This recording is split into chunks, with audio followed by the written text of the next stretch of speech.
mula sa TV5 Media Center Reliance. Kasama ang buong puwersa ng News 5. Ito ang 28 KBP Golden Dove Awards at 13th Macatao Awards Best TV Newscast.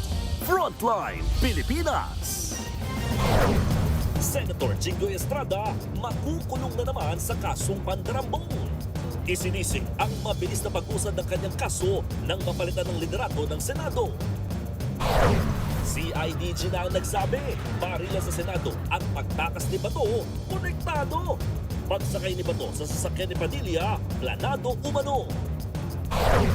News 5 Exclusive. Bumaba ka rito! Kumparin mo yung uniforme mo! Sigang car wash boy, nagsorry na sa hinamon niyang pulis. Nakatikim din ng sermon sa Napolcom.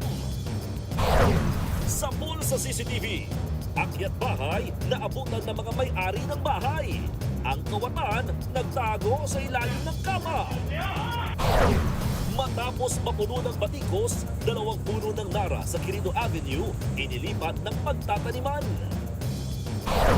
Abiso naman sa mga kapatid nating budgetarian. Mga school service may tasingil ngayong pasukan. At eto na nga, Matteo Guidicelli may bagong misyon dito sa Kapatid Network. Kung ano yan, alamin natin mismo kay Matteo dito sa Frontline Live.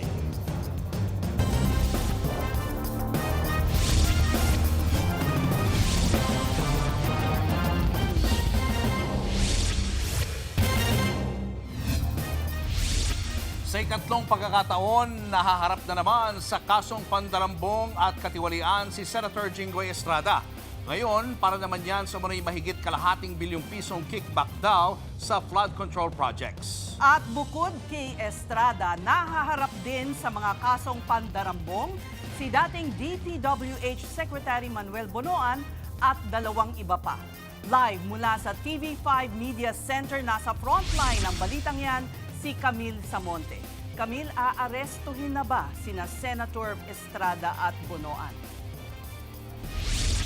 Ses Julius, matapos ngang maisampa itong mga kaso ay agad na iraffle ngayong hapon sa Sandigan Bayan 2nd at 5th Division. Pero susuriin muna ng mga mahisrado kung may probable cause para maglabas ng warrant of arrest laban kay Senator Jinggoy Estrada at mga kapwa akusado.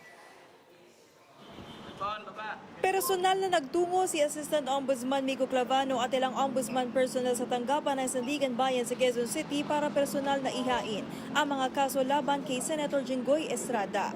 Si Estrada muling nahaharap sa mga kasong pandarambong at katiwalian. Nag-ugat ang kaso sa umano'y illegal budget insertions at project allocations ng mambabatas sa DPWH infrastructure portfolio para sa taong 2025.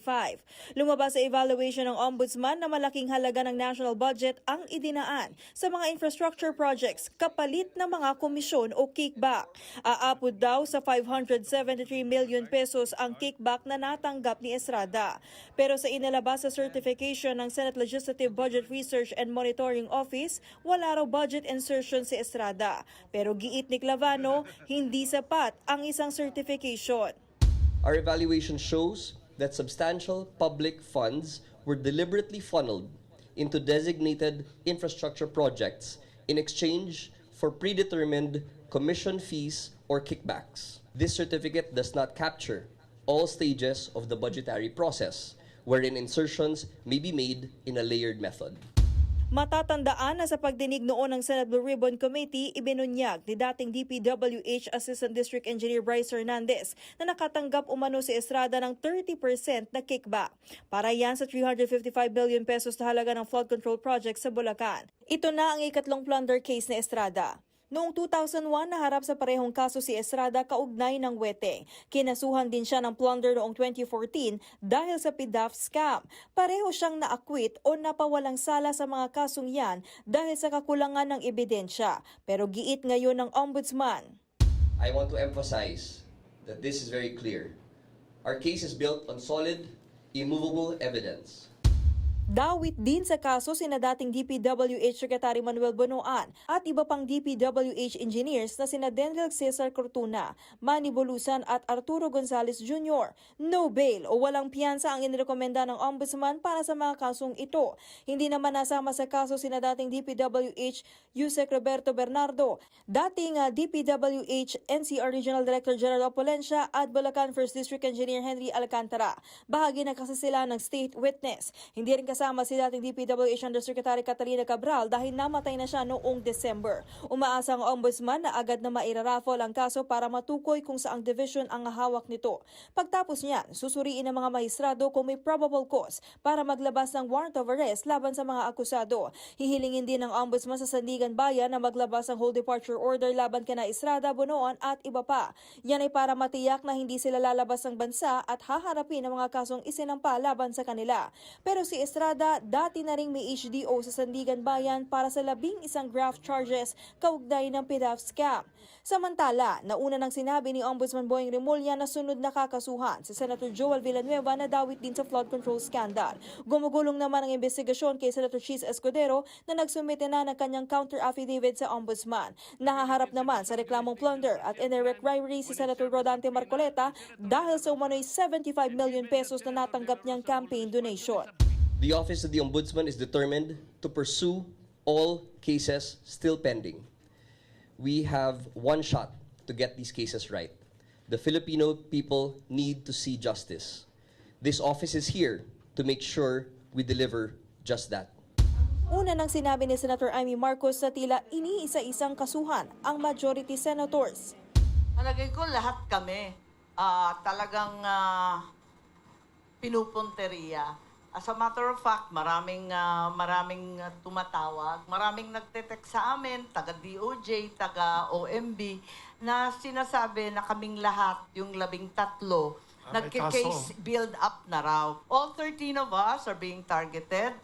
Una nang nilinaw ng Malacanang na walang tina-target ang administrasyon. Ang mga isyu ay nariyan na bago pa raw nabuo ang Majority 13 sa Senado. So, hindi ito issue na ang administrasyon ang nagpupukol. Sila mismo ang nagbigay ng mga impormasyon patungkol po dito. At kung may pag-iimbestiga mang gagawin ng Ombudsman, ito po ay hindi panghihimasukan ng administrasyon.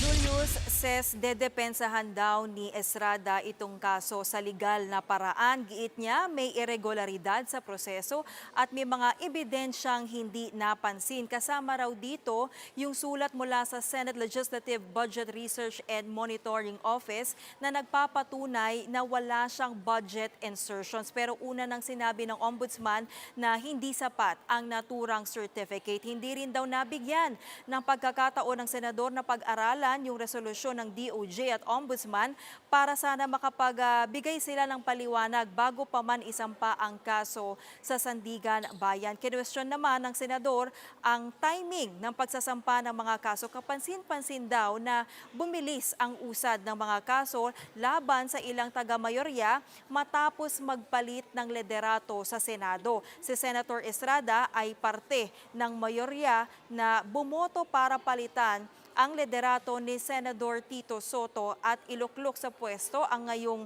Senate President na si Senator Alan Peter Cayetano. Julius says. Camille, may kaso na si Senator Jinggoy. Kailan naman ihahain ang kay Senator Joel Villanueva na una na rin namang sinabi ng Ombudsman? Julius, yung kaso naman na inihahanda ng Ombudsman laban kay Senator Joel Villanueva, ang sinabi dyan ni Ombudsman Boying Remulla ay baka in 2 weeks time. Pero ang pagtitiyak niya ay hinog na yan. Yan daw yung isa sa mga pinakahinog na talaga na dapat na maisampang kaso nga sa Sandigan Bayan. So yan yung isa sa mga inaantabayanan natin, Julius. At Camille, bukod naman kay Estrada, may sagot na ba ang iba pang kinasuhan, lalo na si dating Secretary Bonoan? Sa mga oras na to ay sinisikap pa natin na kumuha ng pahayag mismo kay Bonoan at maging sa kanyang mga legal counsel, pati yung mga ibang kapwa-akusado na ilang district engineers ng DPWH. Pero wala pa silang sagot sa atin, Ses. Maraming salamat. Camille Samonte. Planado at konektado raw sa pagsibat ni Senator Bato de la Rosa ang nangyaring barilan sa Senado. Ayon yan sa PNP-CIDG. At live mula sa Camp Crame sa Quezon City, nasa frontline ng balitang yan si Mobile Journal Jazz Paredes. Jazz, paano nasabi ng CIDG na konektado ang barilan sa Senado at sa pag-alis ni Senator Bato?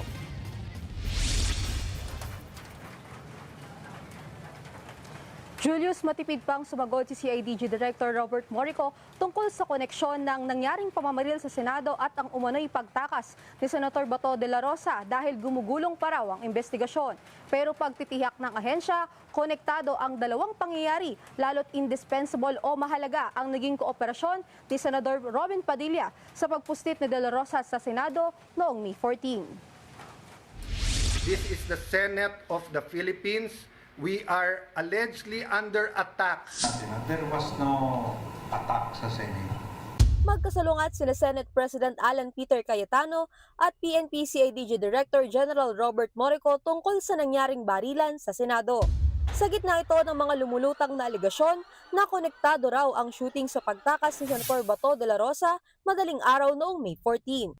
Pero ngayon, malinaw na ang koneksyon para sa CIDG. Tignan niyo ba na yung dalawang event na yun ay may kaugnayan doon sa pag-alis ni Senator De La Rosa sa Senado? So let me just say na, two incidents po yon. Yes. They are related. But the investigation is already with the Department of Justice. And I do not want to preempt. Samantala, lalo pang iginigit ni Morico ang malaking papel ni Senator Robin Padilla sa pagtakas ni Bato. By indispensable cooperation, it will not happen without him. Bukod kay Padilla, may 5 pang inirekomenda ng CIDG na sampahan ng reklamong obstruction of justice. Isa na rito ang babaeng security officer na kasama ni Padilla at Bato nang sumakay sila sa sasakyan paalis ng Senado. Dati raw itong tauhan ng armed forces. Habang ang isa pa ay ang may-ari ng pickup na bumuntot at nagsilbi umanong backup vehicle sa pagsibat ni Bato. Anak daw yan ng tiyuhin ni Senator Padilla. Sa ngayon, may di bababa sa 4 na lokasyon sa bansa ang pinuntahan ng CIDG para isilbi ang ICC arrest warrant kay De La Rosa. Posible pa raw yang madagdagan base sa maiimbestigahan nilang posibleng koneksyon ng senador. Sabi naman ng misis na Bato sa isang online post, siguraduhin daw na naaayon sa batas ang mga operasyon ng CIDG. Kung hindi, ay mag-self-destruct na lang sila. Pero iginiit ni Director Morico na nananatili silang professional sa pagsilbi ng ICC warrant of arrest. Lahat ng butas na pwede naming all possible leads ay ipupurso po namin. It is our duty and we will be exerting our very best effort. Samantala, ang tanong din ngayon ng marami, kung pinapanagot si Senator Padilla sa umano'y pagtulong sa pagtakas ni Bato, mananagot din ba dapat si Senate President Alan Peter Cayetano na nagmamay-ari ng sasakyan kung saan sumakay papunta sa Senado noong May 13 si De La Rosa? Sagot dyan ng CIDG. That question is outside of my paycheck. It's for the Department of Justice to evaluate.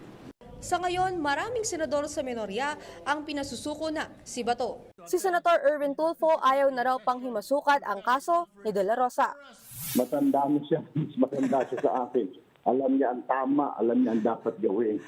Saan pinag-dictate? Buhay niya yun. Kung gusto niyang tumago, gusto niyang manlaban, etc. It's up to him.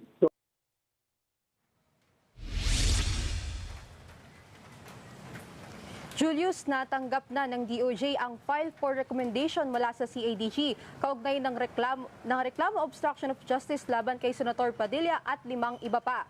Ngunit sinisiguro din daw ng CIDG na patuloy ang kanilang investigasyon at makikipagtulungan sa DOJ. Samantala, kaninang alas 2 ng hapon, nagtungo ang Police Region 11 sa Ancestral House ng Senator De La Rosa sa Santa Cruz, Davao del Sur. Pero sa site inspection lang daw ang ginawa nila roon at hindi naman nagtangkang magsilbi ng arrest warrant. Julius. Maraming salamat, Mobile Journal Jazz Paredes. Umakyat na sa 5 ang nasawi sa gumuhong construction site sa Angeles City, Pampanga. Isang K9 dog pa ang nakaamoy sa panibagong na-recover na bangkay. Nasa frontline ng balitang yan si Mon Gualvez. Mula nang ibalik ang search and rescue operations kahapon, muli rin nag-ikot sa Ground Zero ang mga K9 unit ng Philippine Coast Guard sa gumuhong gusali sa Angeles City, Pampanga. Matapos ang ilang saglit na pag-iikot, hindi na mapakali ang asong ito at nagsimula ng kumahol. Indikasyon na may nalokitong katawan ng tao sa guho. Maya-maya pa, nakitang may katawan nga ng tao sa lugar. Pero wala na itong buhay at siya ang panlimang nasawi sa trahedya. Inabot ng mahigit 13 oras bago tuluyang naalis ang labi. Ang masaklap, hindi na raw makilala ang lalaking biktima. Ang labi po niya medyo nasa na po no na state of decomposition na po no. Meron yatang cellphone no yung victim. So titingnan po natin kung baka makakuha po tayo ng information kung sino po yung unidentified na victim po na ito. Sa ngayon, nasa 15 pa ang patuloy na hinahanap na pinangangambahang na trap sa lugar. Mahigit 50 metro yung layo o distansya namin mula sa Ground Zero. Kumpara noong mga nakaraang araw, mas kapansin-pansin ngayon na pamisa-misang nalalanghap na yung masangsang na amoy dito sa area na posible nang gagaling din doon sa gumuhong gusali. Bukod sa mga responder, hindi rin sumusuko ang mga kaanak ng nawawala pa. Gaya ng magkapatid na sina Lorena at Christina. Napauwi raw si Christina galing Australia nang mabalitaang naipit sa guho ang kapatid at misis nito na mga nagtitinda lamang malapit sa gumuhong construction site. Naniniwala silang makakaligtas ang kanilang mahal sa buhay. Naniniwala po kami kasi madiskarte po yun. Halimbawa ito pong Biyernes ay Sabado po ng umaga. Namili sila ng paninda nila kasi nagbayad yung mga construction nandun lahat box, may makakain sila, may maiinom sila, hindi sila magugutom. Kaya umaasa kami na buhay pa yung kapatid namin. Aminado ang mga otoridad, posibleng madagdagan pa ang bilang ng mga biktima. Ang problema, wala kasing listahan kung ilan talagang eksaktong natabunan. Hindi raw kasi sinunod ang ordinansa ng barangay. Kasi meron po kaming ordinansa na pinapatupad na lahat ng mga construction building, they have to submit their workers. Hindi sila nag-comply. And the reason why is every now and then nagpapalit daw sila ng laborers, mga carpenters. Damay rin sa trahedya ang nasa 50 negosyo at iba pang establishmentong napilitan munang magsara sa kasagsagan ng clearing operations. Sa ngayon, nagkasa ng Task Force Chodoro Ground Zero ang barangay Balibago. Layo nitong patirahin pansamantala sa ilang hotel ang mga nakaligtas at kaanak ng mga nawawala. Marami rin na nagbabayanihan sa Ground Zero at nagpapaabot ng tulong. Gaya ng ilang mga banyaga na nag-ipon ng grocery items para sa mga responders maging sa mga kaanak ng biktima. Nagbabalita mula sa Frontline, Mon Gualvez, News 5. Sinermonan ng Napolcom ang sigang car wash boy na nampastos sa mga pulis sa Mandaluyong. Ang lalaki, todo sorry habang kasama ang kanyang nanay. Nasa Frontline na balitang yan, si Ian Suyu, exclusive. Ano? Naninindak ka porket naka-uniform kayo? Ha? Viral sa social media ang video na ito ng komprontasyon sa pagitan ng mga pulis at ilang residente sa kahabaan ng Barangka Drive sa Mandaluyong. Nag-ugat yan nang sitahin ng mga nooy nagpapatrolyang pulis ang pagve-vape ng mga lalaki sa tapat ng isang car wash.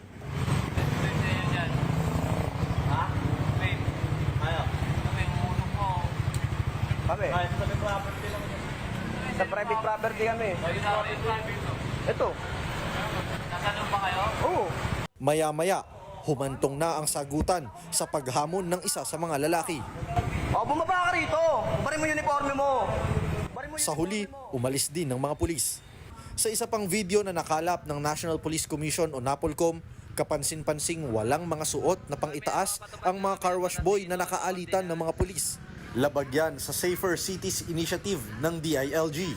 Kung ikaw ay nakausap ng ating kapulisan, hindi naman lisensya yun na bastusin mo ang taong naka-uniforme. Hindi tayo makapapayag. In the same way na kino-call out natin yung mga abusadong pulis. Ayon sa NAPOLCOM, bukod kasi sa pagve-vape ay nakita rin daw na walang suot na pang-itaas ang mga lalaking sinita ng pulis. Bagay na mahigpit na ipinagbabawal sa ilalim ng Safer Cities Initiative na pinatutupad ng DILG at ng PNP. Ayon naman sa manager, nagulat daw siya sa gulong kinasangkutan ng kanyang mga tauhan. Nalinawan na lang kami nung kumalat yung video na ang nakatalo na pala talaga niya total is mga pulis na. So, napagalitan po siya. Ang ginawa ng management agad-agad, tinanggal siya. Kasi sobrang mali po yung ginawa niya. Personal na nagtungo si Napolcom Commissioner Rafael Calinisan sa car wash para pagsabihan ang naghamong car wash boy. Una, hindi private na lugar itong bangketa. Number 1. Number 2, ginagawa lang nila trabaho nila. Ang car wash boy naman, nagsorry kasama ang kanyang nanay. Bali, humingi po ng dispensa sa mga ginawa ko. Kung ano po yung nasabi ko noon is pasensya na po. Ayun lang, sir. Nanindigan naman ang mga pulis na ginagawa lamang nila ang kanilang tungkulin. Half naked po, tsaka smoking, vape. Opo, okay naman po yung approach po namin. Sa amin naman po is lagi naman po kaming nagpapakumbaba if ever kaya po namin pagbigyan yung tao. Nakatakda silang bigyan ng komendasyon ng Napolcom. Nagbabalita mula sa frontline. Ian Suyu, News 5. First time sa Frontline Pilipinas, makakasama natin sa paghahatid ng mga balita, Mateo Guticelli. Julius, maraming salamat. May magnanakaw sa ilalim ng kama. Ganyan nabisto ang isang minor na edad na pumasok sa isang bahay sa Davao del Sur. Ito ang plot twist. Ang suspect, kaanak pala na may-ari ng bahay. Ania sa Frontline sa balita si Brian Montalvo ng News 5 Mindanao. Sa loob ng kanilang bahay sa Hagonoy, Davao del Sur, kumuha ng ilaw ang lalaking ito na may hawak ding kutsilyo. Isang babae naman ang may dalang kahoy na pamalo. Habang ang isa pang babae nakaabang. Pumunta sila sa isang kwarto at tila may hinanap. Nang sumilip ang lalaki sa ilalim ng kama,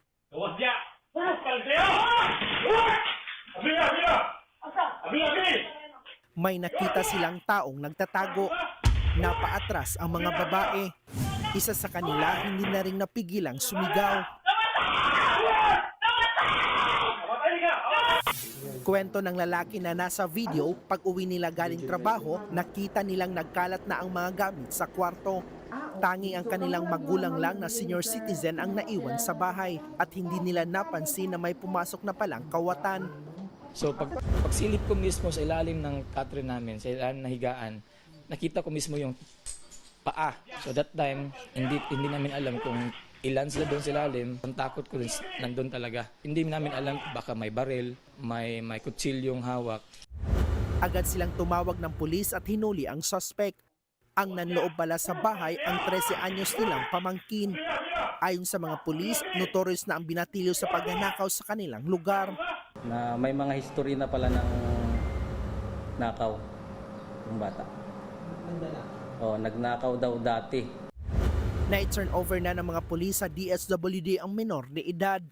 Nagbabalita mula sa Frontline, Bril Montalvo, News 5, Mindanao.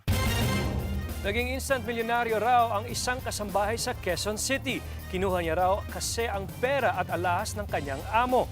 Pero sabi ng suspect, siya ang nabudol. Nasa frontline ng balita yan si Carol De Asa. 2,412,000 pesos. Ganyan kalaking halaga ng mga alahas at pera ang natangay sa isang bahay sa isang subdivision sa Quezon City.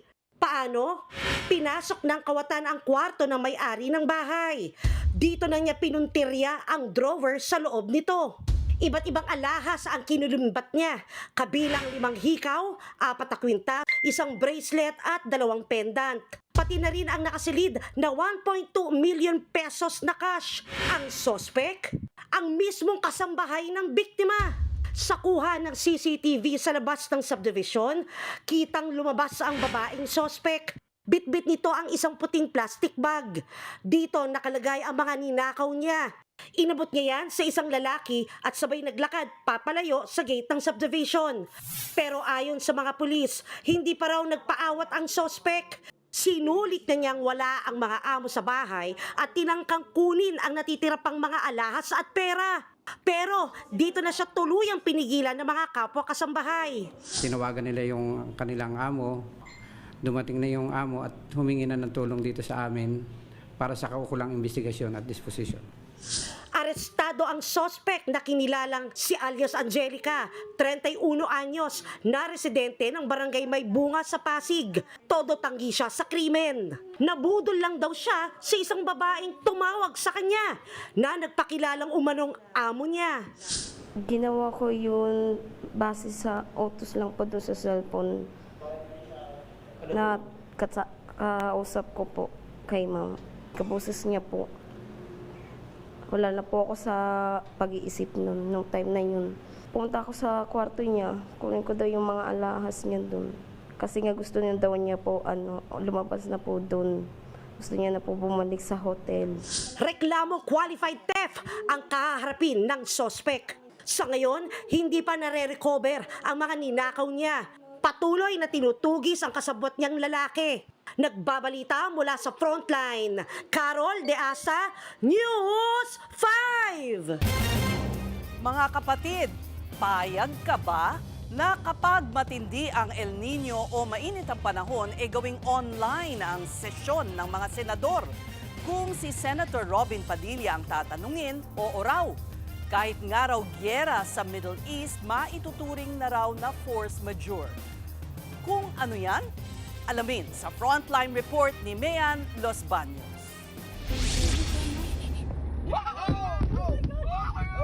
Gera sa Middle East na nagresulta sa terorismo sa iba pang parte ng mundo at ang posibilidad na madamay ang Pilipinas sa tensyon ng China at Taiwan.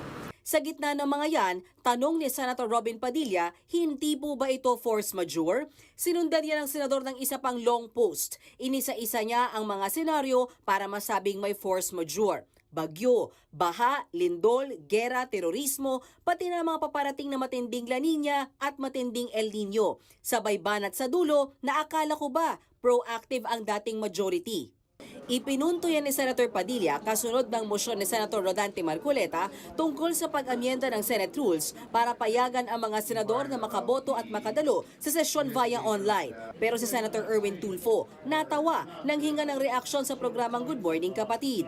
Si Senator Robin Padilla, he said sa kanyang post, force majeure daw po itong gera sa Middle East, yung alitan po ng China and Taiwan, and El Nino. El Nino. Posibilidad mo magsimula. Your thoughts on that po? War is not part of force majeure. Actually, that's what I understand. Yung El Nino, pero I don't know how should it affect na kailangan hindi pumasok ang isang senador dahil mainit. Then, kung ganyan ang contention ng ibang kasama namin, then let me ask. So, yung mga carpenters, mga nasa construction, wag na rin pumasok kasi mainit. So our farmers will just stay home because of El Nino. Is that what it is? Yung mga traffic aid natin, street sweeper, wag na pumasok because of El Nino at mainit. Medyo hindi po yata kami payag. Ano nga ba ang ibig sabihin ng force majeure? Base sa Merriam-Webster Dictionary, ang force majeure ay isang pangyayari na hindi inaasahan o hindi kayang kontrolin, kabilang dyan ang digmaan, terorismo at kalamidad. Kung ibabase naman sa Senate Rule 14 Section 41B, ang force majeure ay kapag may national emergency na kinilala ng mayorya ng Senado, dahilan para hindi pisikal na makadalo ang ilang miyembro sa session hall. Lumutang ang issue ng online participation sa sesyon ng Senado sa gitna ng balitang may mga senador na aarestuhin. Una nang sinabi ng Ombudsman na kakasuhan ng plunder sina Senators Jinggoy Estrada at Joel Villanueva na nasasangkot umano sa flood control scandal. Habang si Senator Bato de la Rosa nagtatago kasunod ng warrant of arrest mula sa International Criminal Court. Kaya ayon kay dating Senate President Franklin Drilon, ang pag-aamyenda ng Senate Rules ay para kay Bato. Konektado rin daw ito sa impeachment trial ni Vice President Sara Duterte. Yan po ay hindi pinapayagan na boboto sa Senate House. Kailangan pumunta kayo sa session hall para makaboto. That is how strict the tradition is. That is how strict the rule is. Personal presence. Wala pong exception dito. Kaya po pinipilit itong Bato Amendment dahilan po sa impeachment trial that they want to allow Bato to vote at mamimaintain yung 1311. Sakaling ipilit daw ng mayorya ang pag-aamyenda nito, ayon kay Drilon, may kapangyarihan ang Korte Suprema na kumilos o ituwid kung posibleng may grave abuse of discretion. Pero sakaling hindi raw umaksyon ng SC, Huwag nating subukan kung ano po ang kakayahan ng galit na sambayanan. ipinaliwanag din ni Drilon ang nangyaring resolusyon ng Senado noong panahong nakulong ang dating senador na si ML Party List Laila de Lima. Yan po hiningi namin na hapayagan si Senadora de Lima na sumali sa debate. But we were not proposing amendments to the rule. But kahit yun, hindi po pinayagan. Pangalawa, si Senator de Lima ay hindi po nagtago. Siya po ay kusang loob nag-surrender. Sinunod niya po yung batas. Magtatago ka at hilingin mo na pwede kang bumoto electronically. Hindi po pinapayagan yan. Si Drilon ang Senate Minority Leader nang mangyari yan. Samantala, si Senator Kiko Pangilinan naman na siyang umapila sa Senado noong 2020 na payagan si de Lima sa pamamagitan ng teleconferencing, ikinumpara ang sitwasyon kay Bato. Sa isang post, sinabi ni Pangilinan na si de Lima nakulong noong may COVID-19 pandemic. Sumuko rin daw ito sa mga otoridad. Habang sa kaso ni Bato, wala namang pandemic at tinakasan pa niya ang mga otoridad. Lawbreaker anya at hindi raw dapat kinukonsinti. Base sa gustong ipaamyenda ni Senator Marcoleta sa Senate Rules, papayagan ang pagdalo at pagboto ng senador via online sa pamamagitan ng justifiable reasons. Hindi malinaw ang definisyon niyan sa ngayon, pero sa kasalukuyang Senate Rules, base sa naging desisyon ng Korte noon kay de Lima, hindi force majeure ang detention. Sa Lunes, sa susunod na linggo, inaasahang ipagpapatuloy ng mga senador ang pagdedebate. Kaugnay sa panukala na payagan ang teleconferencing o yung online na pagdalo at pagboto sa sesyon ng Senado. Pero oras na lumusot yan dahil mas marami ang numero ng mayorya, ayon sa ilang taga-minority bloc, hindi sila mag-aatubili na dalhin sa korte ang usaping ito. Giit naman ni Senate President Alan Peter Cayetano, walang pagmamadali o railroading na nangyayari. Nirerespeto nga raw nila ang proseso at rules, kaya gusto sana nilang isettle ang motion para sa teleconferencing sa plenaryo nitong Martes, kung kailan nag-walk out ang minority senators. Nagbabalita mula sa Frontline, Mean Los Baños, News 5. Nakatakda na sa November 30 ang paglilitis kay dating Pangulong Rodrigo Duterte sa International Criminal Court. Matapos ng higit isang taon, posibleng nang masilayan muli ng publiko ang dating Pangulo. Nasa frontline ng balitang yan si Dave Abuel. No-show si dating Pangulong Rodrigo Duterte sa unang status conference ng kanyang kasong crimes against humanity sa International Criminal Court. Ito'y matapos niyang i-waive ang kanyang karapatan na dumalo. Si Attorney Peter Haynes na pumalit kay Attorney Nicholas Kaufman ang humarap para kay Digong. Pero sa mismong paglilitis, required na ang personal niyang pagdalo. Iyan ay batay sa rules ng ICC. Huling nasilayan ng publiko si Duterte Marso pa noong nakaraang taon, 2 araw matapos siyang isurrender ng Pilipinas sa ICC. Rodrigo Roa Duterte. Sinabi ng ICC registry na mas handa sila kung sa January 2027 magsisimula ang trial. Pero para sa mga biktima, mas mainam na masimulan ito ngayong taon. Ayon sa prosekusyon, kailangan nila ng hanggang September 30 para tapusin ang evidence disclosure. Para naman sa abogado ni Duterte, standard na simulan ng paglilitis 3 buwan matapos ang evidence disclosure. Kaya sa December 30 raw dapat simulan ang trial. We will be ready for whenever you want it to start. But our anxiety is that that should not be a date which leaves us with perhaps 1 or 2 months after the end of prosecution disclosure. Sa huli, itinakda ng Trial Chamber 3 ang pagsisimula ng paglilitis sa November 30. Araw-araw yan isasagawa at sa gitna ng panibagong request ng defense team ni Duterte na suriin ang kanyang fitness to stand trial. Trial will run on a daily basis until the judicial recess or thereabouts. We have to wait for the report on the accused's fitness, and they will specifically be asked to, if they find him fit to stand trial, about the proposed sitting. Binigyan naman ng trial chamber ang prosekusyon ng hanggang August 24 para magsumite ng witness list at reports. Nasa 70 ang witness na balak ipresenta, kabilang ang 30 na insider. Napag-usapan din ang wikang gagamitin sa trial. Ang prosekusyon, iminungkahing maipalabas ang paglilitis sa Tagalog para mas maintindihan. But it'd be much, much better for the population and the victims and people interested in this case if it could be broadcast in Tagalog. Some of the poorer community where many of the victims are from do not have a good command. Kakailanganin naman kaya ni Duterte ng interpreter. Ayon sa abogado ni Duterte, He won't need interpretation. magkakaroon pa ng dalawang status conference sa June 23 at July 14 para sa iba pang concerns sa paglilitis. Nagbabalita mula sa Frontline, Dave Abuel, News 5. Sa ibang balita, nasa gip ng NBI ang ilang menor de edad na binubugaw online. Ang mga suspect kabarkada ng mga biktima at pawang mga menor de edad din. Nasa frontline ng balitang yan si Gio Robles. Nang makuha ang hudyat ng asset, agad pinasok ng mga operatiba mula sa Special Action Unit ng NBI ang resort na ito sa Novaliches, Quezon City. Mula sa gate, itinuro sa isang pulang pinto ang mga ahente. Pagpasok sa loob, nakaupo ang dalawang dalagita na target ng operasyon ng NBI. Mukhang inosente at walang kamuwang-muwang ang mga sospek na sangkot pala sa prostitusyon. NBI kami ha! Nagagawa kami ng anti-human trafficking na operation.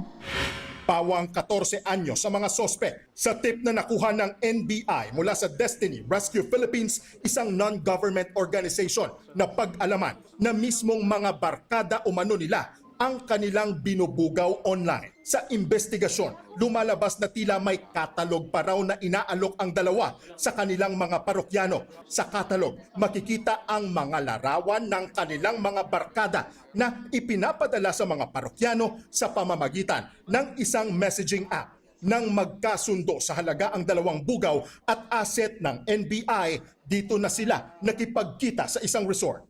Initially or minimum po 3,500 per per minor, per individual. Male or female po. Mistulang may outing ang magbabarkada ng dumating sa resort kasama ng mga dalagitang bugaw ang 12 kaibigan para pagpilian ng mga nagkunwaring customer. 2 lalaki at 10 babae na pawang menor de edad ang na-rescue ng NBI. Pinakabata sa kanila ang isang 13 anyos. Sa investigation kasi namin sila yung nag-offer. And during dun sa actual na operation namin, sila din yung lumapit sa atin at sila din yung tumanggap ng marked money natin. Sobrang nagulat po tayo at nalulungkot din sa mga pangyayari. Nasa kustodiya na ng mga social worker ang mga biktima para sumailalim sa counseling. Payo ng NBI sa mga magulang, bantayan kung kanino sumasama ang inyong mga anak. Possibly siguro sa environment, peer pressure, siguro family problems, ganun, financial, ganun. Number 1 sa parents talaga, they should, kanang tawag dito, bantayan yung mga bata at mga anak nila. Nakatakdang ibalik ng mga social worker ang 2 sospek sa kanilang mga magulang na posibleng sampahan din ng kaso. Ayon naman sa NBI, plano sanang kasuhan ang 2 inarestong menor de edad na iniuugnay sa pambubugaw. Pero nang makumpirma na 14 anyos pa lang ang dalawa, hindi na itinuloy ang pagsasampa ng kaso. Ayon kasi sa Juvenile Justice and Welfare Act, ligtas sa pananagutan, pagkakakulong o kaso sa korte ang mga menor de edad na 15 anyos pababa. Nagbabalita mula sa Frontline, Gio Robles, News 5. Mahigit 200 billion pesos na pangakong investment ang naisara ni Pangulong Bongbong Marcos sa kanyang state visit sa Japan. Samantala, inanunsyo naman ni Mayor Leni Robredo na pinirmahan na ng Pangulo ang proklamasyon para gawing highly urbanized city ang Naga. Live mula sa Tokyo, Japan, nasa frontline ng balitang yan, si Maricel Halili. Maricel, ano-ano pang ginawa ng Pangulo dyan? Julius, magkakasunod nga yung naging pulong ni Pangulong Bongbong Marcos kasama ang iba't ibang kompanya dito sa Japan. At ilang kasunduan din yung kanilang nilagdaan bago dumiretso sa pulong kasama sina Prime Minister Sanae Takaichi. Tinapos ni Pangulong Bongbong Marcos ang araw niya kahapon sa paanyaya ni Japanese Emperor Naruhito para sa isang state banquet. Binigyang diin niya rito ang dedikasyon ng Pilipinas para masiguro ang kapayapaan sa buong rehiyon sa pamamagitan ng pagkilala sa international law. Sa kanyang talumpati sa harap ni Japanese Emperor Naruhito at Empress Masako, sinabi ng Pangulo na patuloy ang strategic partnership ng Pilipinas at Japan para masigurong mangyayari ito. The Philippines remains committed to working closely with Japan to harness our intensifying strategic partnership as a force for good, not only for our two countries, but also for the broader Indo-Pacific region. Bago ang state banquet, sinaksihan muna ni Pangulong Marcos ang paglagda ng 3 memoranda of understanding sa pagitan ng Philippines at Japanese firms. Ang unang kasunduan ay ang pag-aralan ng Intelligent City Initiative sa Makati City at ang posibleng pagpapalawak pa ng Philippine urban areas, gagamit ng artificial intelligence at iba pang digital service sa pag-aaral nito. Mayroon ding kasunduan tungkol sa pag-develop ng Smart Life Digital Services para mas mapagaan ang pang-araw-araw na pamumuhay ng mga Pilipino. Tinatayang nasa 7 billion pesos ang posibleng revenue o kita mula rito. Meron ding tungkol sa pagpapalawak ng isang mobile e-wallet. Every time there's investments in the Philippines, no, it's not just the income that it provides to the Philippines, but it's also the jobs that it provides. Then when they invest, syempre, may mga indirect industries that will grow also because of the investments. Sa high-level Tokyo Business Roundtable naman, nakakuha ang Pilipinas ng investment commitment na nagkakahalaga ng $3.4 billion o 210 billion pesos. Sabi ni Pangulong Marcos, pinalalawak din ng Pilipinas sa mga oportunidad sa travel and hospitality sectors, kabilang na rin dito ang ecotourism development at aviation connectivity. In this sense, trade and tourism are not supporting sectors. They are core drivers of economic expansion in the Philippines as we move forward. Habang abala ang Pangulo sa Japan, inanunsyo naman ni Naga City Mayor Leni Robredo na nilagdaan na ng Pangulo ang proklamasyon na kumikilala sa Naga City bilang ika-34th highly urbanized city ng bansa. Ibinahagi ni Robredo ang balita kasabay ng paggunita sa ika-68th na kaarawan ng kanyang yumaong mister na si dating DILG Secretary Jesse Robredo. Igo po akong bareta nga nako agiraray ko niya na aga. Hali sa Malacanang. Ang bareta po, pinirmahan na ni Presidente si proclamation na highly urbanized city na ang Naga. Ngunyan sa ang aga.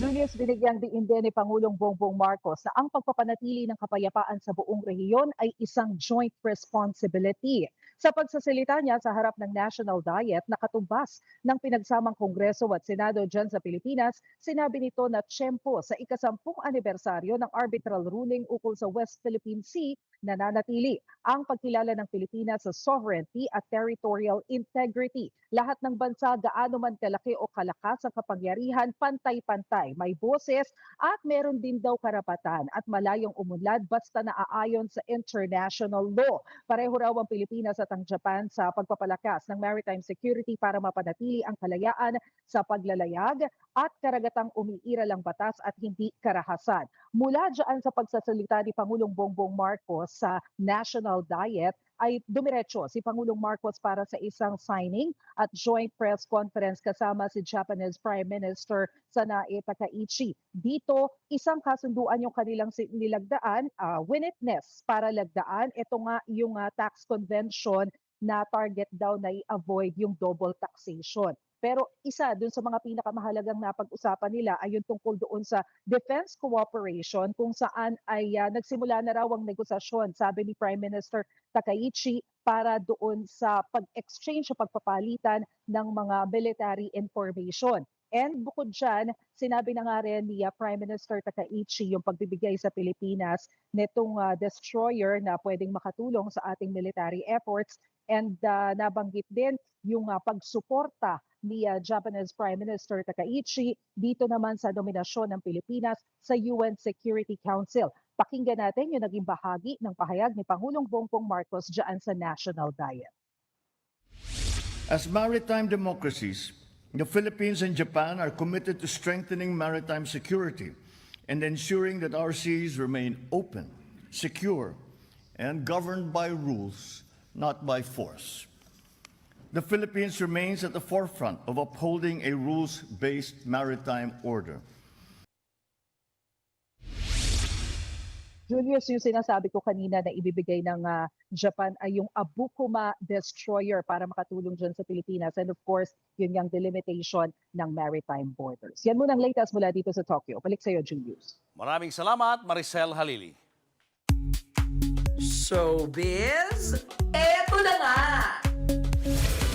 Mga kapatid, eto na nga ang mga umaarangkadang showbiz balita ngayong Huwebes. Balik It Bulaga, ang legit na barkad since 1987 na si Ice Siguera.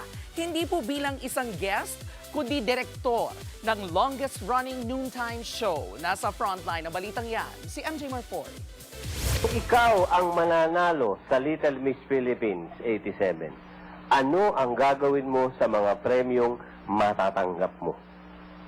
Ano po, ilalagay ko po sa mga bulsa. Saan mo ilalagay kung wala kang bulsa? Sa wallet. Kotse, gusto mo bumili? Ayun, gusto ko po, ano ba? From that to this. Galaw-galaw audience para makakuha tayo shot. Bigger movements, ready Kelly and go Kelly, move ka. Mula nga sa pagiging makulit na contestant at eto na si Ice Siguera na ngayon ang direktor ng kanyang home, ang It Bulaga. Halo-halong emosyon nga raw ang nararamdaman ni Direk Ice nang unang sumabak sa live directing. Pero dahil literal niyang kinalakihan ang programang nagbukas ng pinto ng kanyang showbiz career sa loob ng halos 4 na dekada, Direk Ice survived. The people here are so amazing. They know everything by heart. And I'm just glad that I'm working with Paul and everyone here. Bukod sa pasasalamat, inalala rin ni Ice ang kanyang mama Caridad na dati na raw nag-manifest na maging direktor siya ng It Bulaga. Congratulations, Direk Ice! Kung happy si Direk Ice, parang malungkot naman si Dabarkads Alan K. matapos mamiumohan dahil sa pagiging noisy host. Ganito kasi yan. Trees, you only need when I'm through. Anywhere we may be, I will sing with you. Sinubukan pa ni Alan na umapila kay Bossing. Yun nga lang, Meron pa yung schedule eh. Totoo yan. Kala ko hindi na bangungutak ko. Biglang may maalulong eh. pero hindi naman nasuspindi si Alan K. Bawal na nga lang siyang kumanta pag oras ng siesta. Pero ito talaga ang hindi mo talaga pagbabawalan dahil kahit mainit, laban na laban sa sugod bahay. Si Miss Isa Calzado lang naman ang nakasama ng mga Dabarkads today sa kanilang barangay. O diba, iba talaga ang isang libot, isang tuwa. Dadala ng It Bulaga. Nagbabalita mula sa Frontline. MJ Marfori, News 5. Susunod, ang puno na pinutol sa Quirino Avenue, itatanim ulit. Sa pool sa CCTV, 3 babae sa Cebu City na nalisin ng tindahan na mga alahas. At Pinay tennis sensation Alex Ayala pasok sa Forbes 30 Under 30 Asia 2026. Abangan ang lahat ng yan sa pagbabalik ng Frontline Pilipinas.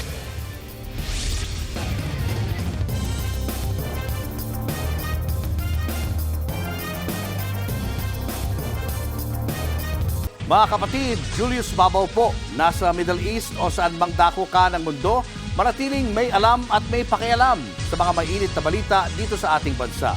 Simulan po natin ang bawat araw sa tuloy-tuloy na balitaan sa Frontline. Mag-follow at mag-subscribe sa social media pages ng News 5.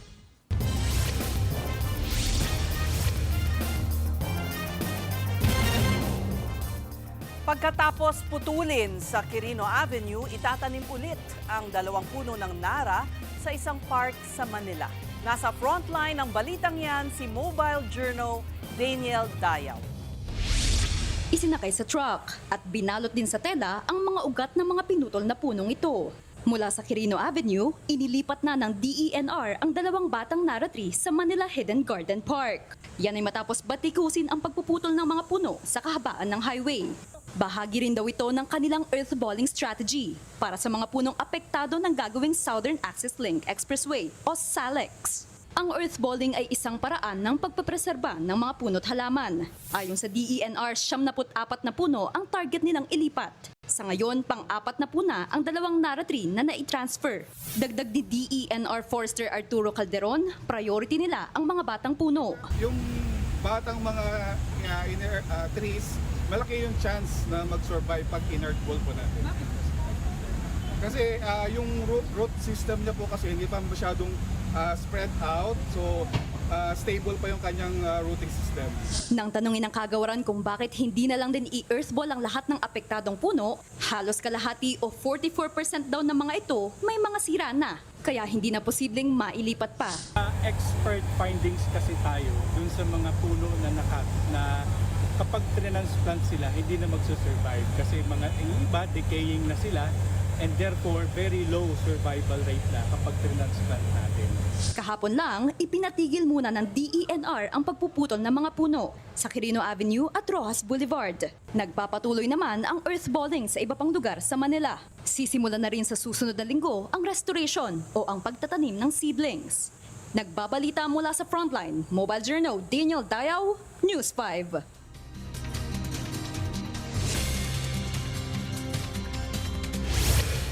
Weather update tayo mga kapatid, napakalapit na po o halos nakadikit na sa ating area of responsibility boundary line.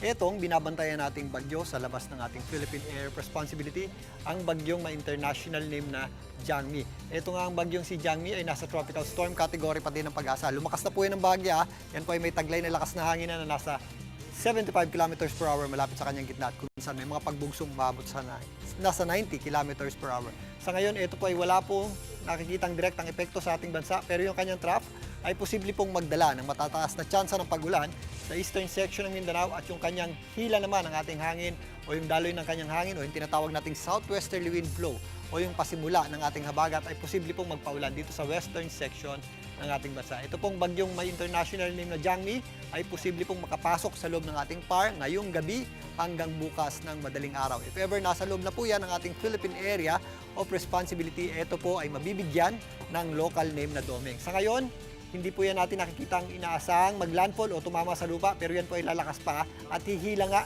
ng ating southwesterly wind flow na siya pong magpapaulan dito sa western section ng ating bansa. At if ever mas lumakas pa po yan ng kaunti, yan po ay magiging habagat na po sa susunod na linggo. Magpapaulan po yan dito sa western section ng ating bansa, including Metro Manila. Pero sa ngayon, matinding init at alinsangan pa rin po ang ating aasahan sa natitirang o sa malaking bahagi ng ating bansa, maliban lang sa mga areas ng eastern Mindanao. Diyan po ang areas ng Caraga at Davao Region. Possible po yung ating mga thunderstorms yan dulo sa trough nitong ating binabantayang sama ng panahon. At ito namang areas ng Zamboanga Peninsula, BARMM, kasama na po dyan ng Soxargen. Medyo possible din po yung ating mga thunderstorms at mga pag-ulan dahil naman doon sa ating southwesterly wind flow. Nakaka-apekto rin po yung ating southwesterly wind flow sa Western Visayas, including dito sa Negros, maging dito po sa areas ng Palawan. Kaya mag-ingat pa rin po tayo sa mga posibleng epekto ng mga pag-ulan na yan at yung ating mga thunderstorms dahil biglang buhos po yan ng malakas na pag-ulan na posible pong magbabaha, especially sa mga low-lying areas. At kung mapapansin nyo dito sa ating rain map, yung ating bulto ng mga kaulapan at mga pag-ulan na associated dito sa tatawagin natin bagyong Domeng ay hindi po aabot sa anumang bahagi nating bansa. Pero yung ating indirect effect, magdadala po ng mataas na tsansa ng pag-ulan. Yan po yung pag-enhance ng ating habagat o southwest monsoon, particularly sa western section ng ating bansa, including Metro Manila po. Yan po ay sa darating na susunod na linggo, maaaring sa Lunes hanggang sa Tuesday, mas tataas na po yung ating mga pag-ulan dito sa areas ng Metro Manila, maging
Ating bansa, mapanganib na heat index pa rin po ang ating aasahan.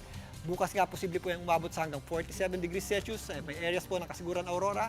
Sa may Cagayan naman, nasa 46 degrees Celsius din po yung ating aasahang heat index. Samantalang sa Pangasinan at Surigao del Norte, kasama na po dyan ang Camarines Norte, pumapalo sa 42 hanggang 45 degrees Celsius yung ating heat index. Sa kabila po ng mga pag-ulan at thunderstorms natin tuwing hapon at gabi dito sa Metro Manila, napakainit at malinsangan pa rin po yung ating tanghali hanggang hapon na pumapalo sa 40 hanggang 43 degrees Celsius yung ating heat index. Kaya doble ingat pa rin po tayo mga kapatid at ugalin pa rin po natin ang pag-inom ng tubig at umiwas pa rin po tayo sa direktang init ng araw. Bukas nga yung ating tsansa ng pag-ulan, medyo mababa po yan sa umaga, tumataas po yan ng bahagya pagsapit po ng hapon at gabi. At kung may mga pag-ulan tayo, ito naman po yung mga isolated lamang o yung mga pag-ulan hindi naman masyadong magtatagal, pero ugalin pa rin po natin ang pagdadala ng payong dahil kapag meron tayong thunderstorms, malalakas na pag-ulan po yan na posibleng magdulot ng mga pagbaha, especially sa mga low-lying areas, at maaari din po yan magdulot ng matinding traffic, lalong-lalo na Biyernes po bukas. Kaya pagandaan po natin yan mga kapatid. At yan muna latest sa ating lagi na panahon. Muli ako po ang weather frontliner, Alvin Pural. Lagi may panahon para sa iyo. Ngayong malapit na ang balik eskwela, balak ng mga school service operator na magtaas singil. Kaya ang ilang magulang magtitiis na lang daw muna sa paghatid sundo sa kanilang mga anak. Nasa frontline ng balitang yan si Gerard de la Peña. Bukod sa nagtataas ang presyo ng mga bilihin, mataas na singil din sa school service ang sasalubong sa mga magulang ngayong balik eskwela. Dahil sa taas ng presyo ng krudo, kaya asahan na raw ang pagtataas ng 300 hanggang 1,000 piso sa buwan ng singil. Ang mga school service sa bandang Marikina, gagawing 4,000 pesos na ang bayad mula sa dating 3,000 pesos kada buwan. So, sinabi ko nga sa mga kasama ko rito sa Marikina, bigyan natin sila ng 1,000 ng additional para dito sa itinaas ng krudo natin. Kaya lang, ang sinasabi nga namin sa mga magulang, magiging subject to increase pa to. Gawa na pag nagtuloy-tuloy ang pagtaas ng krudo, wala kami pagkukunan talaga. Ang ibang operators gusto na 2,000 ang itataas ng kanilang singil. Pero ang grupo, minarapat limitahan na muna ito sa 1,000 piso. Sabi ko nga sa kanila, pare-parehas kayong nagpaaral ng anak. Bigyan natin ng konsiderasyon. Huwag natin biglayin at kawawa naman ang mga magulang.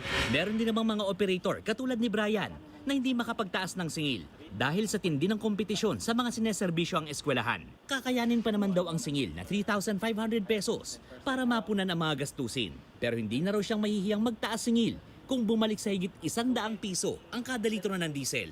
Yung mahirap, pero yung mga datihan ko kasi di naman umaalis. Pero yung mga bago, ayun mahirap kasi nag-ano sila ng rate. Kung magkano nakikita, kaso unti lang, sakto lang. Si Mark na may 3 anak, pass na raw muna sa school service. Gagamit na lang daw muna siya ng e-trike para ihatid sa school ang kanyang mga anak. Matipid, pag sarili mo. Pero yung mag-aabil ka ng sa iba na service, mabigat. Pinag-iingat naman ng pamahalaan ang mga magulang laban sa mga kolorum na service. Hindi regulated ng pamahalaan ang halagang sinisigil ng mga school service operators sa magulang ng mga estudyante. Pero obligado naman ang mga ito na kumuha ng prangkisa mula sa LTFRB kung saan minamandato ang pagkakaroon ng insurance para masiguro ang kaligtasan ng mga mag-aaral na sumasakay dito. Nagbabalita mula sa Frontline, Gerard de la Peña, News 5.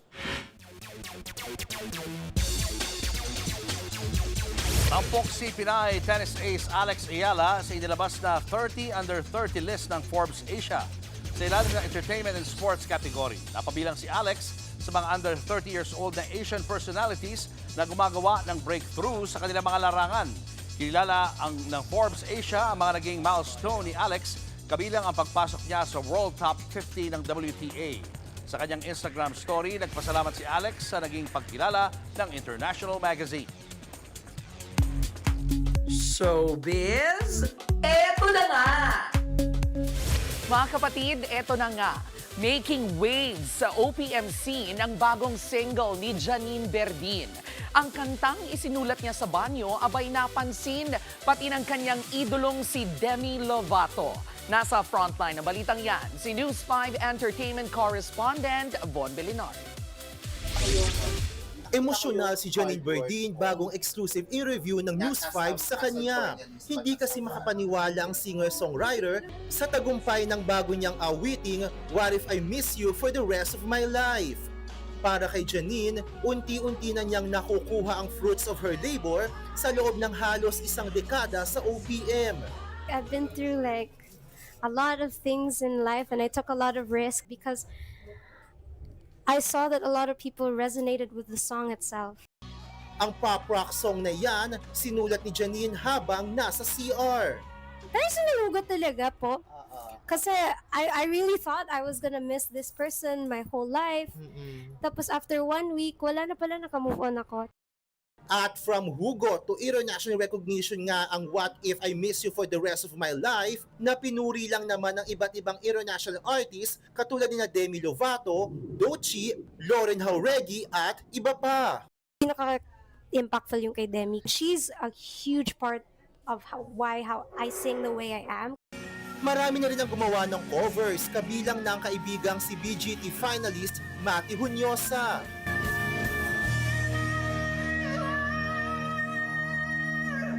Bukod sa What If I Miss You for the Rest of My Life, abala rin si Janine bilang boses sa official anthem ng Mobile Legends Philippines na Palag Na To.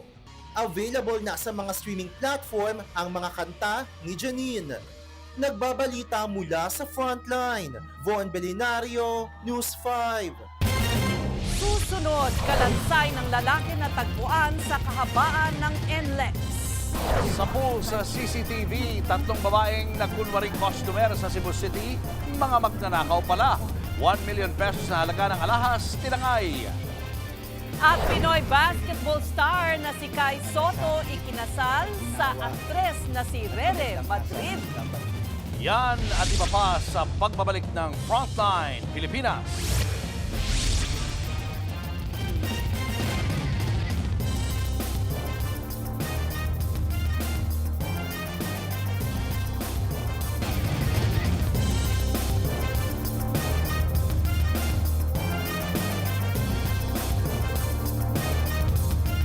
Mga kapatid, Julius Babaw po. Nasa Middle East o sa amang dako ka ng mundo, manatiling may alam at may pakialam sa mga may init na balita dito sa ating bansa. Simulan po natin ang bawat araw sa tuloy-tuloy na balitaan sa Frontline. Mag-follow at mag-subscribe sa social media pages ng News 5.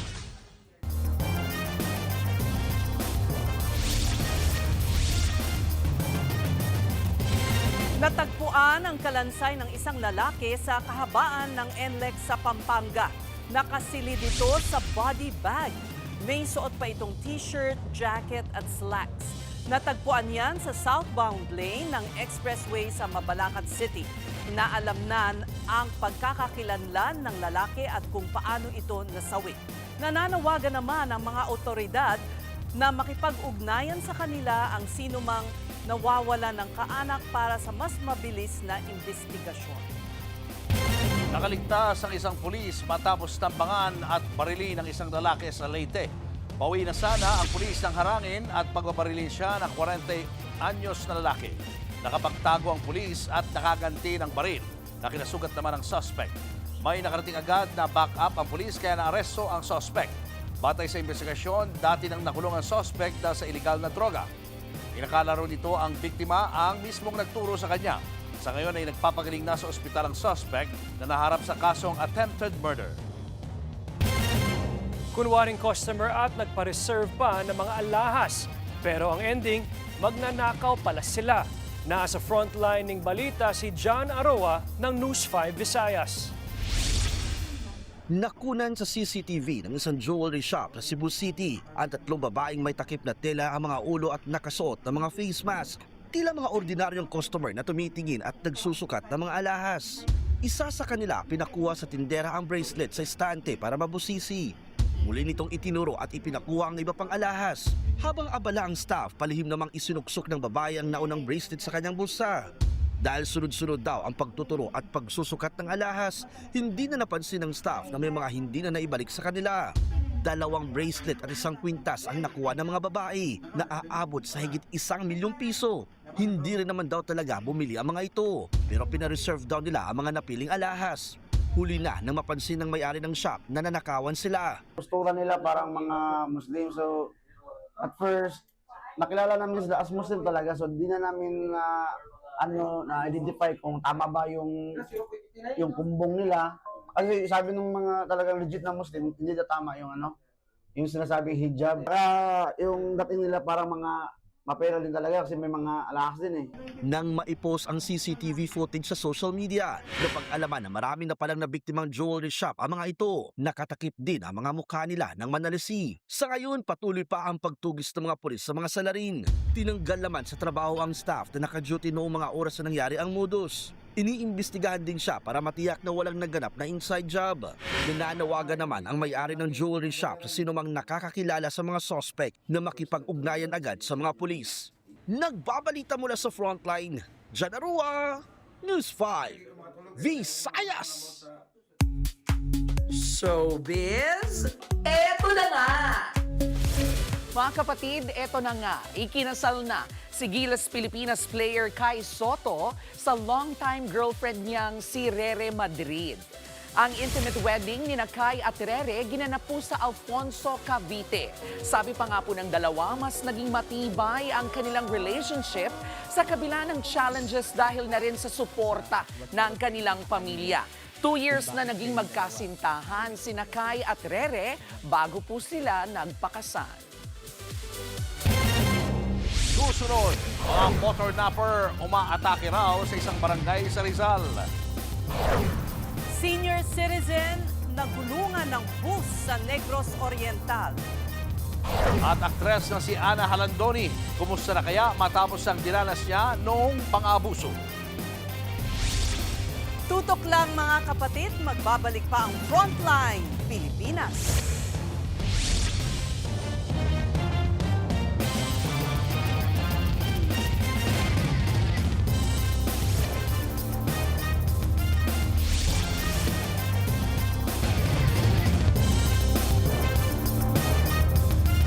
Mga kapatid, Cheryl Cosim po.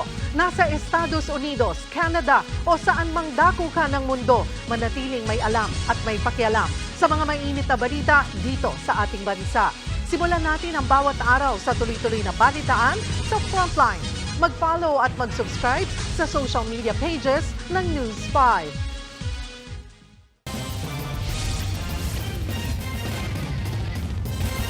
Tinangay ang bagong motorsiklong pinag-ipunan ng isang motor taxi rider sa Rodriguez, Rizal.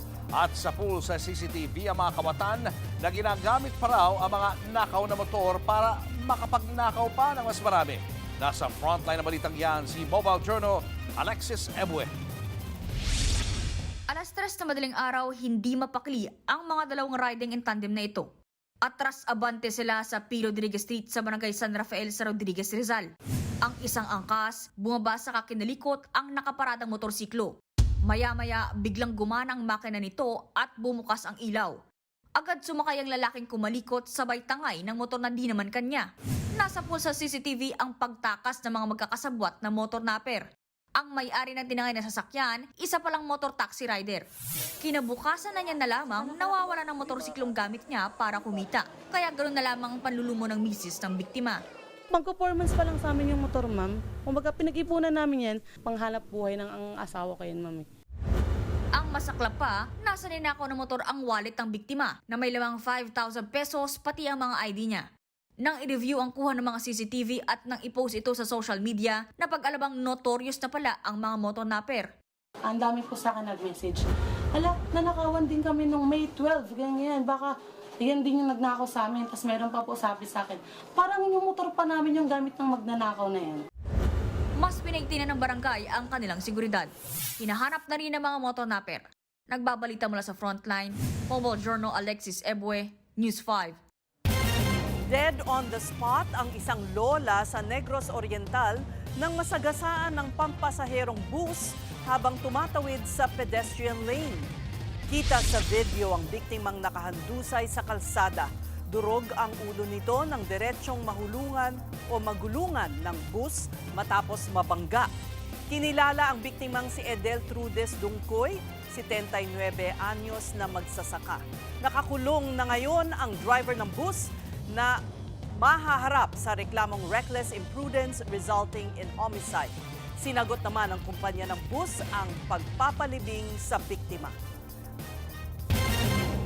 Sumalpok sa poste ang isang closed van sa sumulong highway sa Antipolo City.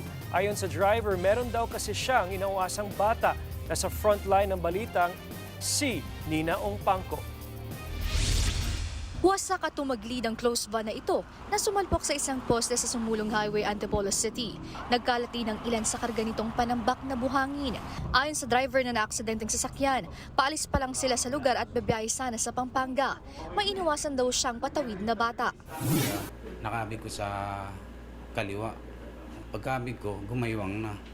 Ang ginawa ko, kaysa ako ng mga bahay doon, baka anong mangyari, sinadjad ko lang sa gutter.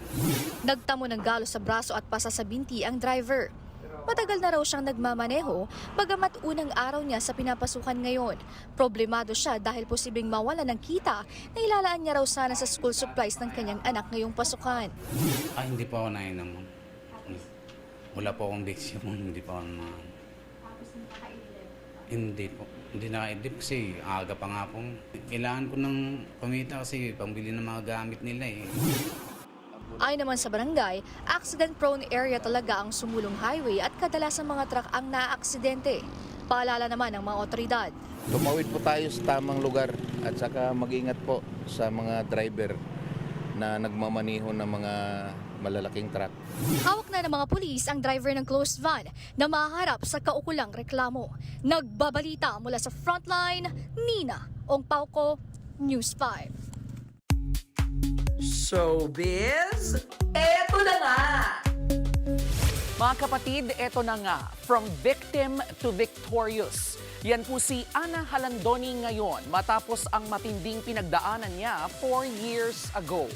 Mula po showbiz, nag-shift si Ana sa pagnenegosyo.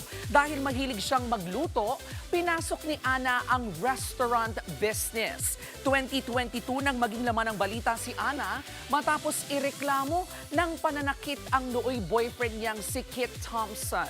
Sa exclusive interview sa kanya ng programang Julius Babaw Unplugged, sinabi ni Ana na matagal naman na silang nakamove on ni Kit. Napatawad na rin naman daw niya ni Ana ang aktor. At sa isang banda ay pinagpasalamat ni Ana ang insidente na nagbago ng kanyang buhay. Kasi pinatibay ako eh. Pinatibay ako sa buhay. Kasi ang dami kong experience na hindi maganda. Gaya po ni Ana, na-achieve na rin ni Kit ang healing na hinahanap niya, lalo pa nang mapasama siya sa inspirational drama na My Best Friend Eman. They do step away from that dark path, you know. I believe that anyone can change. Everyone deserves a second chance. Susunod, bangkay ng lalaki sa Coronadal City na tagpo ang putol ang kamay. At mga lalaking naghahanap ng ginto sa kuweba na trap sa loob. Tutok lang mga kapatid, magbabalik pa ang Frontline Pilipinas.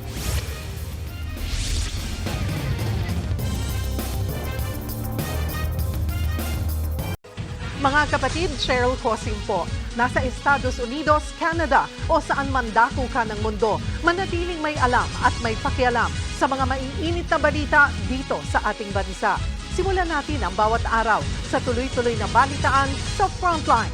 Mag-follow at mag-subscribe sa social media pages ng News 5.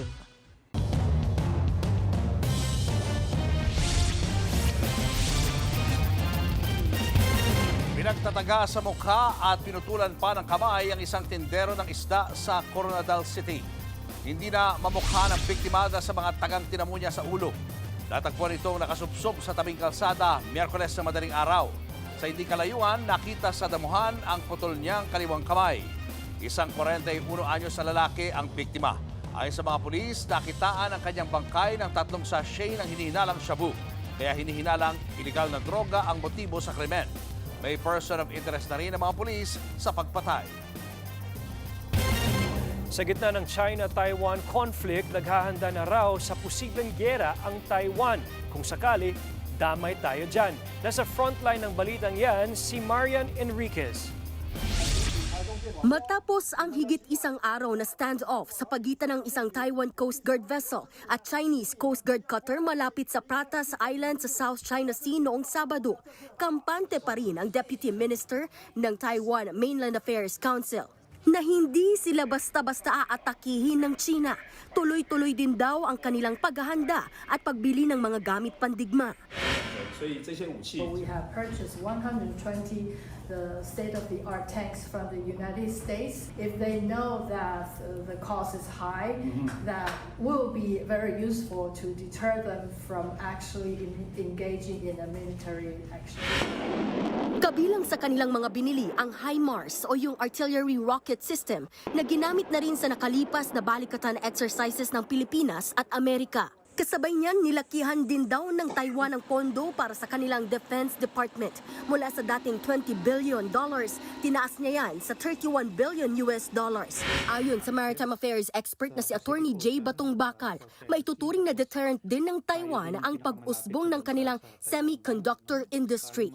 Yan yung material na ginagamit sa gadgets tulad ng cellphones, computers, appliances, mga sasakyan at iba pa. Itinuturing ang Taiwan bilang pangunahing source ng semiconductors sa buong mundo. Kaya sakaling atakihin ang mga pagawaan nito, mawala yung mga foundries, mga factories ng mga computer chips dyan sa Taiwan. Lahat ng bansa apektado. Kahit ang China ngayon, kailangan din niya yung mga chips na yun. Itinuturing ng China na teritoryo ang Taiwan, bagay na matagal nang inaalmahan ng pamahalaan nito. Kaya kung matuloy ang gera ng dalawa, ani Batong Bakal, hindi maiiwasang madamay ang Pilipinas sa gulo. Strategic daw kasi ang ating lokasyon para sa mga kaalyado ng Taiwan. Pilipinas actually yung pinakamahalagang position. No, na malapit sa Taiwan na pwede nilang mapakiusapang makigamit, no, para nga matulungan nila o marespondahan nila kung kahit anumang nangyayari dun sa Taiwan. Kaya welcome daw para sa Taiwan ang mga isinasagawang balikatan ng kanilang mga kaalyado. Gayon din yung itinalagang EDCA site sa Cagayan. Any military deployment in the Philippines, for example, the HIMARS or the guided missile systems, when they're at the very northern part of the Philippines, the range of these weapons will be bigger. Sa gitna ng tumitinding tensyon sa Taiwan Strait, giniit ng Defense Ministry ng Taiwan na hindi sila maaaring umasa palagi sa mga kaalyadong bansa gaya ng Amerika na may mga nakaposting sundalo sa EDCA sites ng Pilipinas. Kailangan anilang isaalang-alang ang worst case scenario o yung posibilidad na walang darating agad na tulong. Binigyang diin nila ang kahalagahan ng paghahanda at pagsisiguro na kaya nilang ipagtanggol ang kanilang sarili sa anumang gulo o krisis sa hinaharap. Nagbabalita mula sa frontline rito sa Taipei, Taiwan, Marian Enriquez, News 5. Mga kapatid, today is National Flag Day. At alam nyo bang may ilang bansa lang sa mundo na kayang baliktarin ng watawat? Kapag may gyera, syempre, isa na po riyan ang Pilipinas. Medyo nakakakaba kapag pula ang nasa itaas ng bandila. Ibig sabihin, nasa state of war ang bansa. Pasok sa nauuso ngayong word na force majeure. Kapag asul naman, panahon po ng kapayapaan. Mga kapatid, simbolo ng isang bansa ang watawat nito. Kaya naman bawal na bawal itong gawing costume o sapin sa lamesa. Kung hindi, abay lagot ka sa ilalim ng ating batas. At alam nyo ba na ang Philippine flag ay tinahipo sa Hong Kong? Kabilang sa mga tumahinyan, ang pamangkin ni Dr. Jose Rizal na si Delfina Herbosa de Natividad. Kasama niya rin ang mag-inang Marcela at Lorenza Agoncillo. Eto pa, may debate sa pagkakulay asul ng ating watawat noon. Ang sabi, mas mapusaw raw ito, inspired ng Cuban flag dahil sinuportahan ng Cuba ang revolusyon laban sa Espanya. Pero higit po sa trivia, reminder po ang araw na ito na bago tayo magkanya-kanyang kulay sa politika, iisa lang dapat ang kulay na pinoprotektahan natin. Hindi po pula, hindi asul, kundi yung watawat na pareho nating itinataas. Paalala po ito na kahit magulo ang politika, mas malaki pa rin dapat ang bayan kaysa sa personal na interes. Dahil ang ating watawat ay gaya po ng K-alaman. Ito po ang ating K-yamanan. K-okay. Susunod, tricycle driver pinatay ang kanyang pasahero saka ibinenta ang dala nitong gadget. Inabandonang sanggol na tagpuan sa isang multi-cab. Inakala pa raw ng nakakita, tiyanak ang umiiyak. At ang kasama natin ngayon na si Mateo Gudicelli may bagong misyon sa Kapatid Network. Ano kaya ito? Yan at iba pa sa pagbabalik ng Frontline Pilipinas.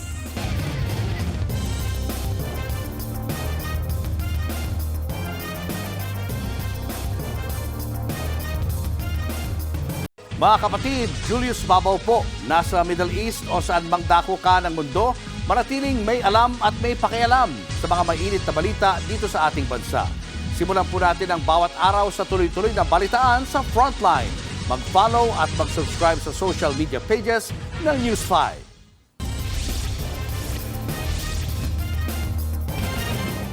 Sinaksak hanggang sa mapatay ng isang tricycle driver ang babaeng pasahero niya sa Cebu. Ang suspect tinangay at ibinenta ang tablet ng biktima. Nasa frontline ng balitang yan si Mobile Journal Kyla Macantan. Isang American national ang lumapit sa Alcoy Municipal Police Station para i-report ang pagkawala ng kanyang Pinay na live-in partner nitong May 26. Ayon sa kanya, 3 araw nang hindi umuwi ang kinakasama na nagpaalam lang na may bibilhin. Iniwan umano niya ang kanyang cellphone pero bit-bit ang kanyang iPad. Nag-advise kami sa kanya, ma'am, na i-locate, baka may GPS yun. Tumawag siya sa amin na yun, na-locate na daw niya, andun daw sa Dalagit. Sinamahan ng pulis natin para puntahan yung area. Natunto ng gadget na ipinagbenta umano ng isang alias Abat. Sa malalim na investigasyon, nakilala nila ang totoong pagkakakilanlan niya. Nahuli na namin to sa drugs dati. Pero notado na siya dito sa amin, ma'am. Marami ng business na may nagreklamo sa kanya dito na binastos na niya daw. At saka may 2 beses rin siyang nag-attempt ang pang-rape. Kaya lang, hindi mapile natin ang kaso kasi yung mga biktima ayaw mag-file kasi takot. Inamin ng suspect na ninakaw niyang iPad ng biktima nang maisakay na pasahero sa tricycle. Kahapon, May 27, nadiskubre ang isang naaagnas na bangkay ng babae sa likod ng isolation facility sa Barangay Poblasyon. Dito nakumpirmang hindi lang pinagnakawan ng biktima, kundi pinatay din. Umamin talaga siya na pinatay niya. Sabi niya, wala siyang magawa. Yun na, sinaksakan na niya. Sa ngayon, ma'am, hindi natin matukoy kung ilang saksak or na-rape ba yung babae. So mag-antay lang kami sa resulta ng autopsy.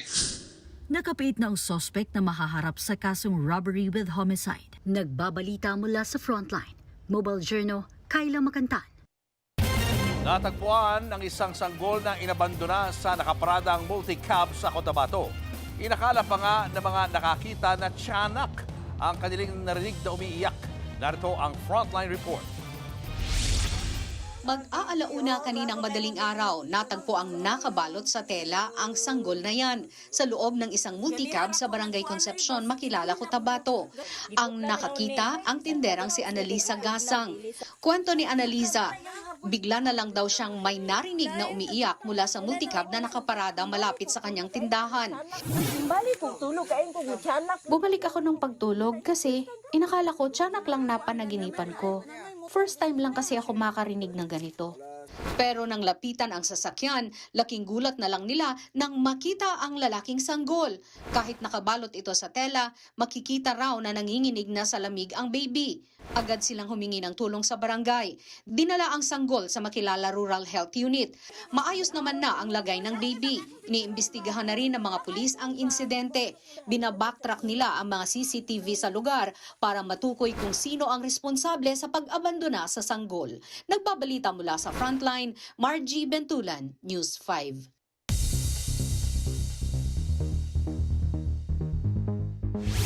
Natrap sa kuweba ang 7 nag-treasure hunting sa Laos. Wala kasing nagka-landslide, narito ang Frontline News Abroad.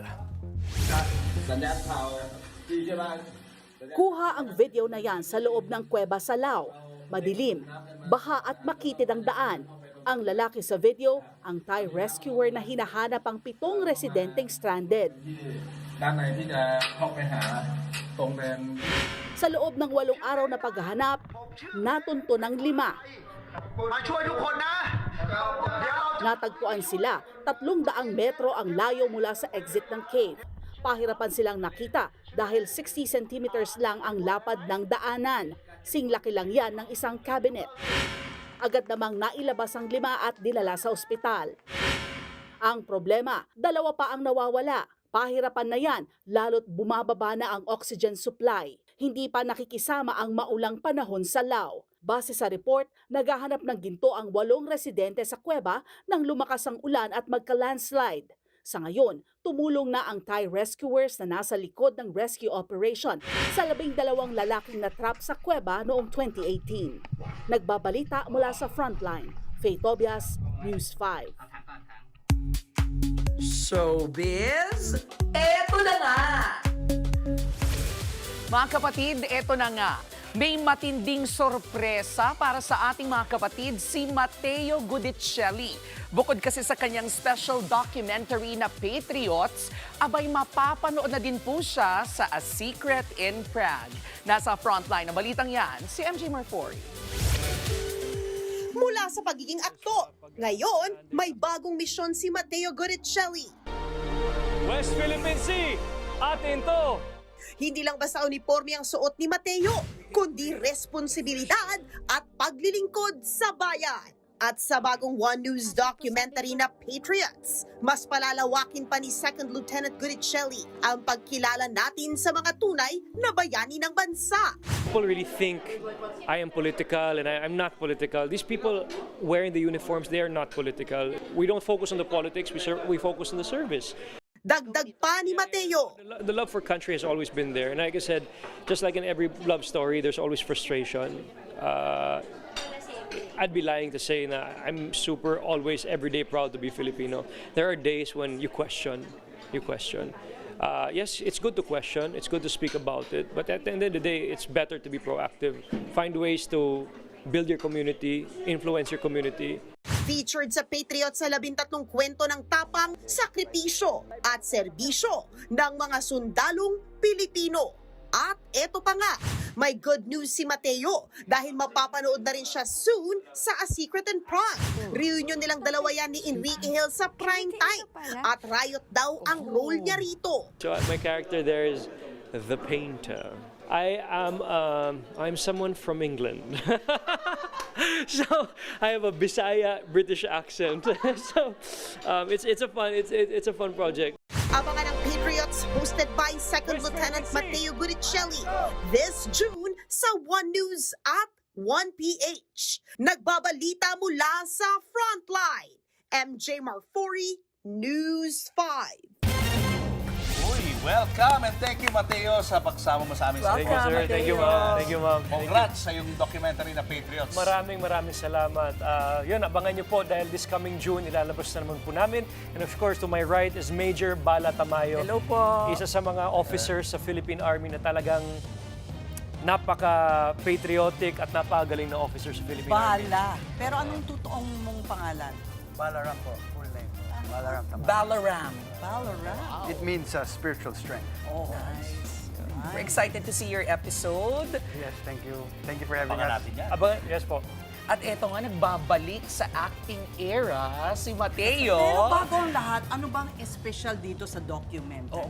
Dito, ma'am, sobrang special because the first episode we talk about the Pag-asa Island. So, pinuntahan talaga namin doon, yung mga sundalo natin doon, at saka yung mga civilians. Pero po tayong over 400 civilians living in the Pag-asa Island today. So, kinausap namin sila, mga teachers, at mga fisher folk, at lahat sila. And the succeeding episodes, we talk to different soldiers from different branches of service. Yung mga kwento nila, kung ano ibig sabihin ng patriot, bakit sila nagsiservisyo para sa bayan, at bakit nila ginagawa yung serbisyo sa bayan, kumbaga. Military brat din ako eh. Opo, yes. Nice. So we talk to officers and also non-commissioned officers, talagang, and also wounded soldiers. So lahat, Good, hindi lang officers, hindi pati lang po officers. NCO. Yes po. Pati yung parents na. And yung parents. Who gave the ultimate sacrifice. One of the most heart-wrenching episodes is one of our heroes. Yes, who po. just died You recently. come from a long line apparently of soldiers? Yes, ma'am. My grandfather and father are both served in the military. Also, my uncle and brother. He's one of our decorated officers, Special Forces, Bala Tamayo, and he's an amazing man. He inspires me every day and makes me feel bad every day. because we're so privileged kung ano meron po tayo, and our soldiers, sacrifice every day of their lives to serve the country. At talagang very, very humbling kapag kasama ko si Major. So, yun po. Thank you for your service. Thank you for your service. Also, thank you for allowing us to tell our stories kasi you are part of our mission as well. So thank you for your service. Thank you. Thank you. Ito na nga si Mateo, mapapanood natin sa A Secret in Prague. Yan na. Anong character mo dito? Pwede na ba i-reveal yan? Kasi parang surprise yan. Surprise ba yan? Pagkasama ko si Enrique Hill, after that, nag-guest ako doon. So abangan, in a few months, lalabas po yung character ko doon. Pero ano sample kang ibibigay? Oo nga, British na Bisaya accent. Paano mo daw ginawa yun? Parinig naman. Wow, nakakaya. Parang, hello, this is Frontline Philippines. Oh, okay. pero Bisaya na British. Parang hindi naman Bisaya. Hindi, kailangan din natin i-represent yung mga Bisaya. Dahil mga Bisaya, basta Bisaya, sinasabi ko palagi, kasi Bisaya po ako, Cebuano ako, at sinasabi ko pag umiikot po ako sa Visayas or sa Cebu, especially, basta mga Bisaya, Gahe! Gahe! Bisaya ka din? Kasabot ko Bisaya, mama ko Bisaya. O, invite mo na sila. Oo nga, go! Mateo, go ahead. Opo mga kapatid, abangan niyo po ang Patriots this coming June sa One News at 1PH po. Ibibida po natin dito ang mga kabayanihan at buong pusong paglilingkod ng ating mga sundalong Pilipino. And yes, very soon po, abangan niyo po, of course, nandun po ako sa Secrets in Prague, of course, with Blythe and Enrique Hill. Maraming salamat mga kapatid. And sana next week na dito, pero punta muna ako sa... To see you more often. Hindi na alam kung... ka na sa kabila. Akala ko naligaw ka ng studio eh. Oo nga. Abangan, magbatiin ko lang dun sila, si Boss doon sa Bilyonaryo. Ikaw nasingit mo yan. Ma'am, may mga souvenir din ako para hindi nyo ako makalimutan. Ayan, wow. Para ilagay nyo sa refrigerator nyo. Ibang klase si Mateo, nangangampan yan. Sa refrigerator, sa kotse. Balay mo, balang araw. Hindi po. Sa media lang po tayo. Because I think media, we can really shape the hearts and minds and really... Like what you're doing in this What documentary. you guys are doing, yes po. So maraming salamat po sa inyo, TV5. Maraming salamat po. You're welcome anytime. Thank you po. Thank you. Yan, Mateo Guricelli. Abangan niyo ulit kami bukas dito sa 1PH sa TV5, RPTV, True TV at 105.9 True FM. Kami ang inyong mga kapatid sa Balitaan at Public Service. Walang iwanan sa Frontline Pilipinas.